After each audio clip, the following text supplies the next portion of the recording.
So today I want to talk about how to meditate, which from one perspective is a ridiculous statement because meditation's always happening. It just is. But we're so busy, our attention is so scattered, always grasping, always clinging, always moving from here and there and the other place, we completely miss meditation. So in order to find that, in order to remember and recognize meditation, we train the mind. In the beginning, when we're just starting off learning to meditate, it's really simply forming the habit of giving ourselves time to sit. So if that's where you're at, then don't worry too much about what else I'm going to say till later. But try to develop this habit of giving yourself time to sit. So you might pair it with something else that you already do every day. So maybe when you wake up in the morning, the first thing you do is, most people use the bathroom, but after that is maybe you go get a drink of water. So maybe after you have that drink of water, you just do a little stretch and then you sit. Find a nice comfortable place to sit up straight. Now, some people when they wake up in the morning, they're really tired. So they might need some coffee or tea, or if you've had a lot of dreams and your mind is just really fuzzy, taking a shower can help. So look for something that you do in the morning where you're alert, and then add meditation into that, either before or right afterwards.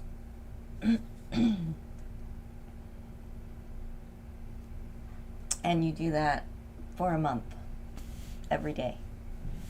And that will build a new neural pathway in your mind that, oh, I had my morning drink, now I need to sit.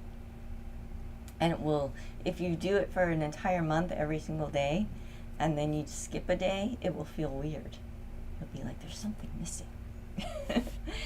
Now, when I say sit, there's always going to be days where you slept late, you have an important meeting, something comes up. So on those days, don't skip. Just sit for a minute. Set your kitchen timer if you need to, or set your watch. Say, okay, I'm going to be one more minute. And that at least reinforces the habit of sitting. And then once you have a once a day habit going, then try to add in the second sit. So find that time in the evening, late afternoon, or evening where it works. Now, evening, afternoon meditation can get tricky because for many people, meditation at certain times is very energizing. So if you try to sit right before bed, and now you have this big burst of energy come through, then you're probably not going to be able to fall asleep. So your second sit, you need to play with the timing for what works for you going forward. Other people, they sit in the evening and it just puts them in this very nice relaxed state and they lay down and they're out. So that's a very individual thing you have to figure out, and I will warn you, it changes. Sometimes you might go for a year where, I do meditation right before bed and then I go right into a very nice deep sleep. Maybe I read a couple pages of a high spiritual book and then I go right to sleep. And then suddenly you go through a phase where it's like, okay, I did my meditation, I read my page, And now I want to read like 50 pages because I've got so much energy, and then I don't get to sleep until 3 o'clock in the morning, and then it's time to sit up and meditate again. So that doesn't work. So if that starts happening where you're feeling energized, then the next best time is before dinner to carve out a few minutes to sit. Now, in the beginning, your seated meditation time might be that 1 minute. It might just be 1 minute. As I said in the beginning, we're just forming the habit of sitting. Ideally, you'll sit for 15 minutes, and then when that becomes comfortable where you can sit for 15 minutes, then increase it to a half an hour, and then 45 minutes, and then a full hour, both in the morning and the evening. Once you have established this habit of sitting, where it's just something you do, it's not a big deal, it's not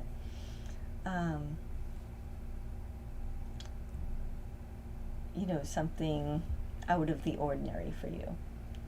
And the people in your life, you need to educate them just so they understand that, no, this isn't just some one-off thing I'm doing. This is part of my life now. I'm going to do this every day.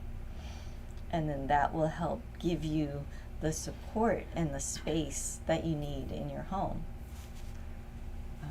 If you have roommates or you live with a partner and they don't understand that, then they might be hungry waiting to go out for breakfast, and you're like, oh, sorry, I need to go meditate. And then all of a sudden they're focusing all this energy on you, saying, hurry up, why aren't you done yet?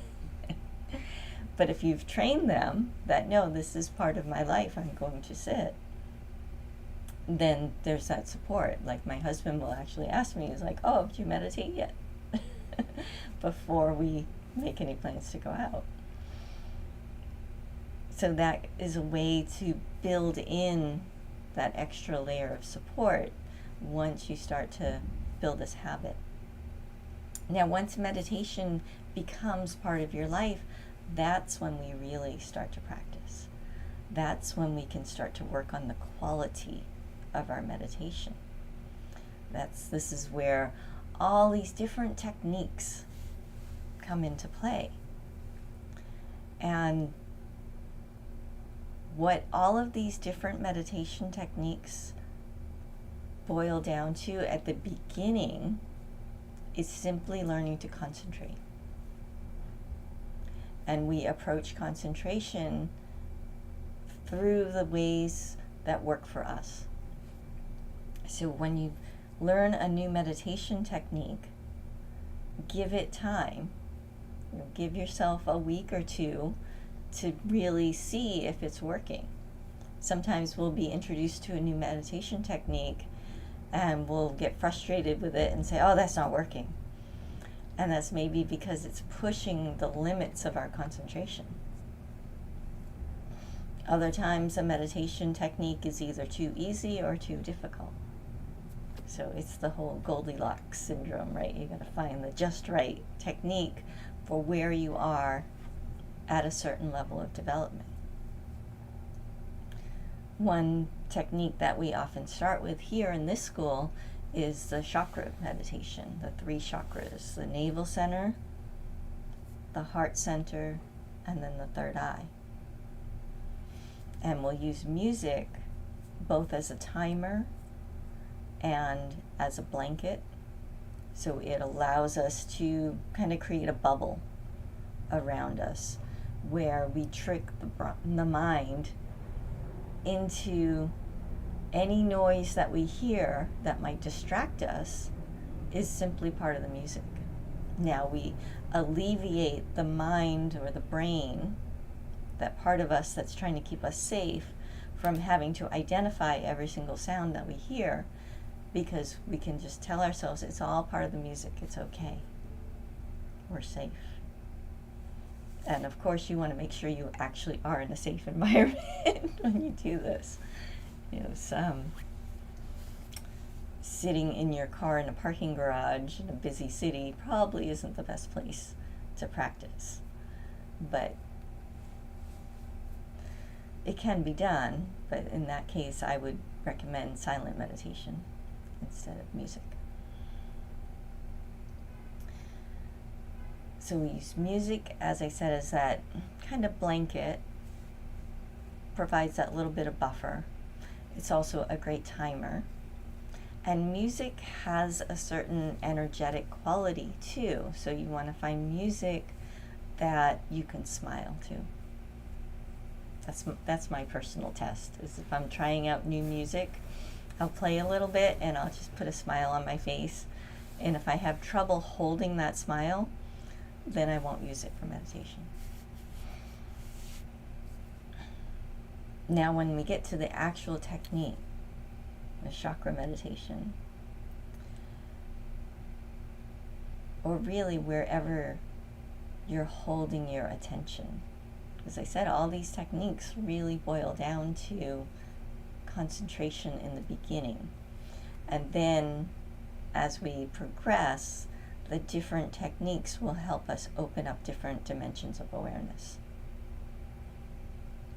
And that's particularly why I feel my teacher was very excited to share the chakra meditation, because it allows us to go from that very beginner stage of just learning to concentrate all the way into intermediate and advanced states where it becomes more subtle. As our concentration improves, we're able to access deeper and deeper levels of awareness through these doorways called chakras.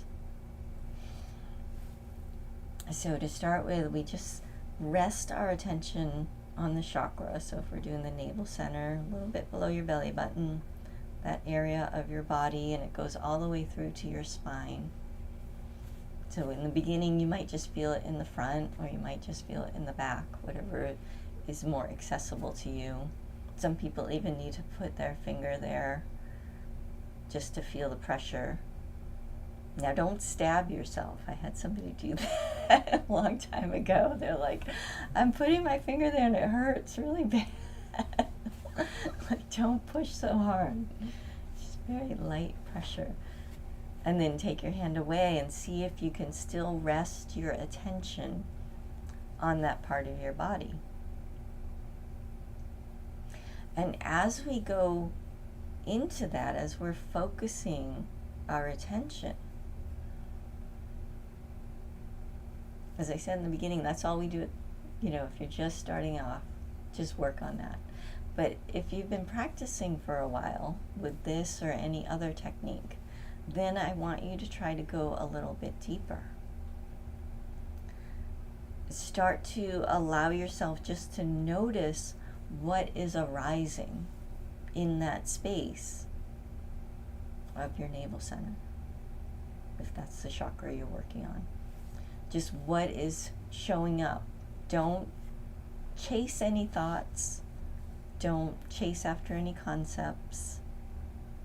Don't get enamored by any visions or sensations. Just simply pay attention. Simply watch what arises. And then watch as it falls away. And you'll notice over time these different feelings, sensations. Feelings encompasses sensation, emotion, movement, all of this different phenomena just arising and falling away. And when you're comfortable with that, then we move into being just simply aware awareness, where you start to pay attention to that which is actually aware. It's a little hard to describe, but if you've been meditating for a little bit, I think you understand what I'm saying. Is there's this presence that is awareness, and that is awareness that is aware. Now, it can be a little tricky to get there, because in between this part of you that's simply witnessing everything that's showing up is this witness. You know, there's even been books written about the witness consciousness. And the witness is kind of judgy. If you're honest, you know, if you really pay attention to that part of you that's witnessing things, there's a subtext that's happening, that's deciding, I like this, I don't like this. This is good, this is bad. This is safe, this is dangerous. This I want to experience more of, that I want to run away from. It's this watching that comes with that sense of judging. So I want you to really try to let go of that witness, let go of that judge, and start to rest just in pure awareness. And then notice when you catch yourself judging yourself for judging. That's always a fun place. So again, you just take that step back and let whatever arises, arise. Let whatever falls away, falls away. And when you get lost in it, that's why we have our focal point. So we'll have the chakra, or navel center, for the first song. And we'll pull our attention back there and begin all over again. So kind of back of my navel center, feeling that space within my body, and then allowing the attention to rest as awareness. When the second song comes on, then we'll move the attention up to the heart, and we'll do the same thing. Becoming aware of that part of our being, becoming aware of what's arising and falling away, and then becoming aware of awareness itself. And then for the last song, the third song, we'll do the same thing on the third eye, right in between the eyebrows, a little bit above.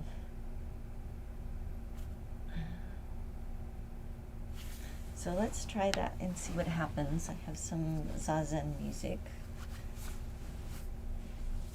that we will listen to.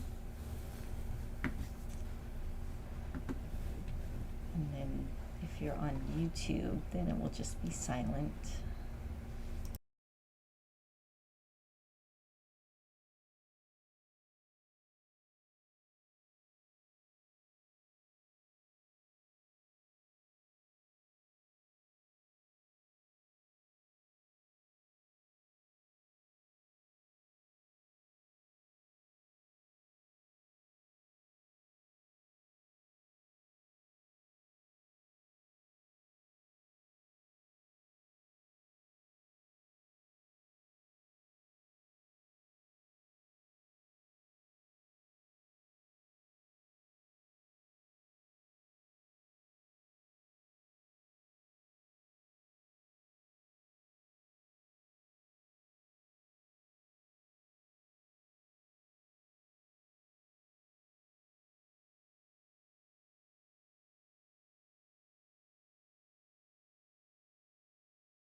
So this practice of meditation attunes us to the ocean of joy, which we are. And as we practice and we're able to go deeper and deeper into that recognition of just awareness, we begin to realize there's no separation between us and this ocean of joy in which we live. And naturally arising from that comes compassion for those that are drowning in this ocean of joy. Because to them, they feel suffering. They feel lost, overwhelmed. And if we practice meditation, we are attuned with that which we truly are, and our mere presence can be enough to provide a stabilizing factor for people that are suffering. It doesn't mean that you have to reach in and grab them by the back of the neck and pull them out. That happens naturally. That's the interesting thing about awareness, is whatever is necessary arises naturally. It's like driving. If you know how to drive a car, you're not thinking about everything that you're doing. If you were thinking, oh, I need to push a little harder on the gas. Oh, I need to push on the brake now. Oh, I need to turn the wheel just, a fraction of an inch. And then, oh, I need to turn it a lot to make this corner. If you're doing that while you're driving, you're going to get into a lot of accidents. Because thoughts are slow. They're out of sync with reality. But once you learn how to drive, your full body and mind are engaged with the present moment, and you just know what to do when. You know, as you're driving down the freeway, that, oh, I can speed up here. Oh, traffic's slowing down. I need to slow down. Oh, I need to turn here and put on my turn signal. All these things, they just happen. This is possible for our entire life. Everything that we interact with, we can do and say and act in ways that are necessary, that are helpful. The spontaneity occurs when we are awareness.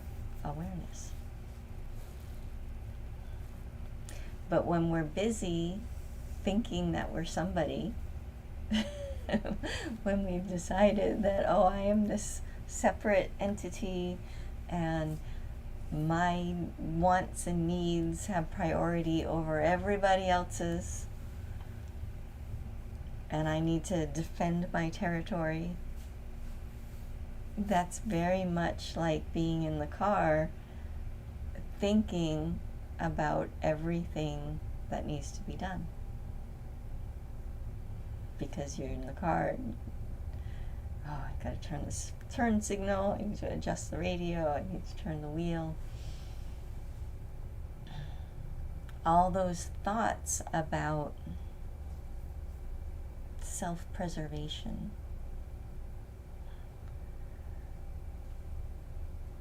translates into us being separate from existence. which we're truly not. We know this. We all know this isn't some big revelatory secret. But most people don't live it because they're in their thoughts, thinking about and plotting their next move to achieve their dreams and their schemes, instead of just allowing yourself to be fully present and immersed and trusting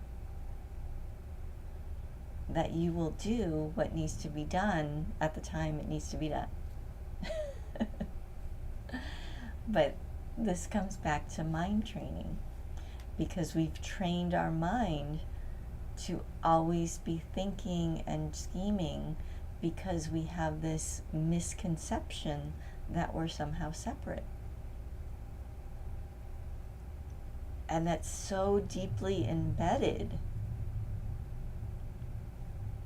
that we have to train the mind to be comfortable simply being awareness. So this is why we sit every day. We take time and we create that habit of sitting. And then twice a day is better, because we'll do our sit in the morning, and then now we have to go interact with the world. And all of that conditioning, all of that training, that projection of being a separate entity is reflected back to us, and all of our prior conditioning gets triggered, and that pathway within our mind gets reinforced. So we do practices like different mindfulness trainings, which I'll talk more about another time, that can help us remember what we are during the day. But it's really during the seated meditation that we remember, that we recognize our true nature. There's no substitution, for sitting. There's not. And I don't care how far along on the path you are, there's no substitution for sitting. So even if you have been practicing for 50 years, you still sit, because it allows us to remember. So we sit in the morning, and then we interact with the world all day long, and we do our best as we're interacting to be in that state of meditation through mindfulness practices. And when we catch ourselves getting lost, we'll contemplate, like, okay, what is that about? Where's the hook? Where am I getting stuck? And by putting our awareness on that hook, it starts to dissolve. And then by the end of the day, in large part, we've forgotten what we are. So if we sit again in the evening, we have that opportunity to remember again.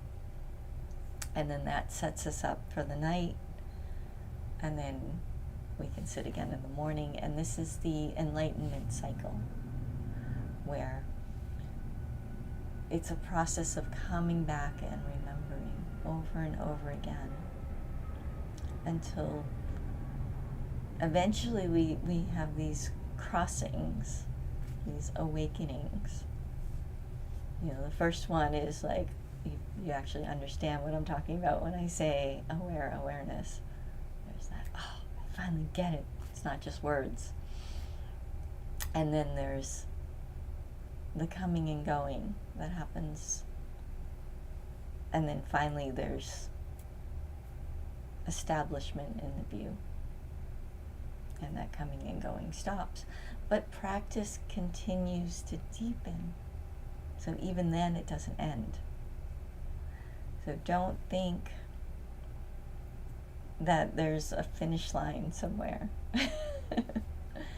No, it's like, I'll go back to the example of driving. You learn how to drive, And, you know, I got my license when I was 16. So I was like, oh, yes, I know how to drive. And yes, I could technically drive, but I wasn't a very good driver. But after years and years of practice, I'm a much better driver. And the more types of cars I drive, the more flexible I become, the better driver I become. So this is practice. We just keep deepening that connection, that remembrance that we are this endless, infinite ocean of joy, and there's no separation between us or any of it. So I would like to encourage you to meditate every day. Twice a day is better.